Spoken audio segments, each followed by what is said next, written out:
दोस्तों, share market की पाठशाला में आप सभी का तहे दिल से स्वागत है। आज है 11 जुलाई और 11 जुलाई को एक्मे फिनट्रेड इंडिया ने अपने क्वार्टर 4 का रिजल्ट पेश कर दिया। जी हाँ दोस्तों, ये वो कंपनी है जिसने का हाल ही में आईपीओ आया था, जिसको आसान लोन के नाम से भी जाना जाता है। तो आइए देखते हैं क्या कंपनी ने रिजल्ट पेश किया। सबसे पहले बात कर लेते हैं कंपनी के टोटल इनकम की।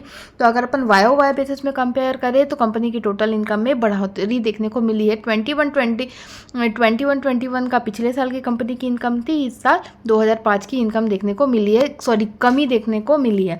अगर हम पिछले क्वार्टर की बात करें, 1951 पिछले बार कंपनी की टोटल इनकम थी और क्यू ऑन क्यू बेसिस में 2005 मतलब बढ़ोतरी देखने को मिली है क्वार्टर ऑन क्वार्टर बेसिस में, लेकिन वाई बेसिस में अच्छा खासा डिक्लाइन देखने को मिला है। अगर कंपनी के एक्सपेंसेस की बात कर ले तो कंपनी के एक्सपेंसेस पिछले साल 1370 पे थे और इस साल घट करके 1145 पे हो चुका है। अगर हम इसी को वाई बेसिस में कंपेयर करें तो 1273 पिछले क्वार्टर में कंपनी का खर्चा था और इस साल वो खर्चा घट करके 1145 हो गई। ये कंपनी के लिए अच्छी बात है। अगर कंपनी के अपन प्रॉफिट की बात करते हैं तो कंपनी का प्रॉफिट पिछले क्वार्टर में 750 का था और इस साल बढ़ करके 849 हो गया है। और पिछले क्वार्टर की बात करें तो 677 का था और इस साल बढ़ करके 859 हो गया। ये सब इसलिए हुआ है दोस्तों क्योंकि कंपनी का जो खर्चा था वो इस क्वार्टर में कम होता हुआ दिख रहा है। इसलिए दोनों ही रेस्पेक्ट में, चाहे क्वार्टर ऑन क्वार्टर बेसिस में बात करें या ईयर ऑन ईयर बेसिस में, दोनों ही केस में कंपनी का प्रॉफिट अच्छा खासा बढ़कर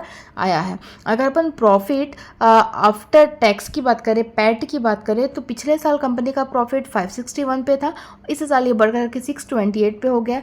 पिछले क्वार्टर में 590 का था और इस साल बढ़कर के 628 हो गया। मतलब दोनों ही बेसिस पे वाई और क्यू ऑन क्यू बेसिस में कंपनी का प्रॉफिट बढ़कर आया है। अगर हम कंपनी के ईपीएस की बात करें तो ईपीएस अब क्योंकि प्रॉफिट बढ़ा है तो ईपीएस में डेफिनेटली इंक्रीज होगा। पिछले क्वार्टर में 1.86 ईपीएस आके खड़ा हुआ था, इस बार 1.98 आगे खड़ा हुआ।